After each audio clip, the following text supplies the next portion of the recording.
Hey everyone, it's Sierra here, also known as Faithfully Sierra on all platforms. I am your women's faith coach and I help women who are in business, Christian women who are in business, and I also help women who are transitioning through life. So I wanted to come and share a word with you guys as I was getting ready to wind down for the evening. I had thought about some conversations that I had, with some people previously, and I wanted to speak about holding grudges and what it does to us. In Leviticus 19 and 18, it says, "Do not take revenge or bear grudge against members of your community." So that means members of your family, members of your workplace, members of people that you are called to, in whatever sense. And it says, "But love your neighbor as yourself. I am the Lord." So love your neighbor as yourself is saying, I'm going to love you no matter what you've done to me. I forgive you for what you've done to me. And at the end, he says, "I am the Lord." That means I put a commandment on this. I command you. You have to. This is something that I'm telling you to do. There's no question about it. Not hold a grudge and forgive somebody that's hurt you.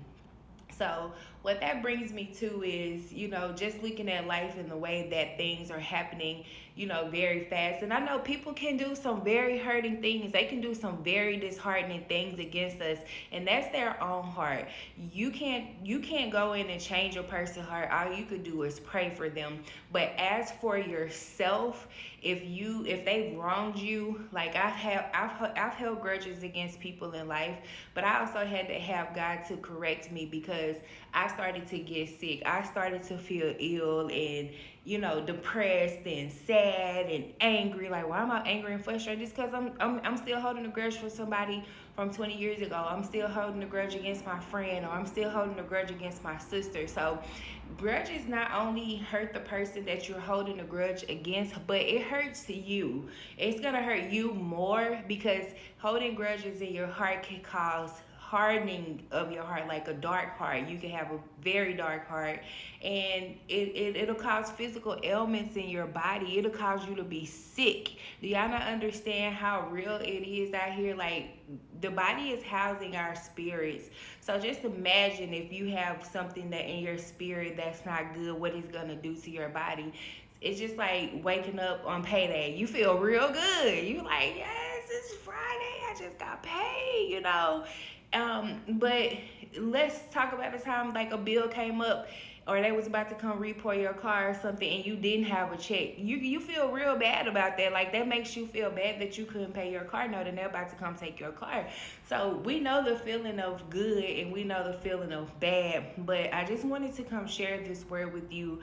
The way that God is collecting his people, meaning the way that people are dying these days at an alarming rate, we don't have as much time as we think that we have. And it is very important for us to ask God to examine our hearts in this season. Like, Lord, am I right for holding this grudge? Or am I wrong for holding this grudge? And sometimes I know it's a maturity thing. We don't know how to go to the person and say, "You wronged me."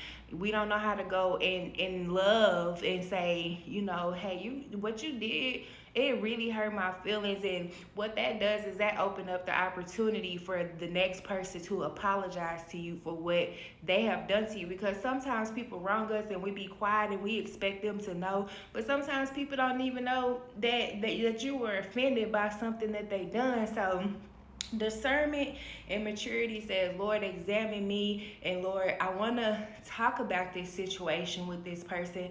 I love this person, but I'm just mad at this person right now, and I just don't know what to do, Lord." And the Lord will fill your mouth with words. We talked about this in a Bible verse. He said, "I will fill your mouth with my words, with the right thing to say." And if that person that you're holding a grudge against isn't receptive, or if they never come and apologize to you, you still have the ability and you still have the power to forgive them. You still have that in you. You could say, they might feel like they was right for what they did to me, but I forgive you anyway, because that's gonna free you up.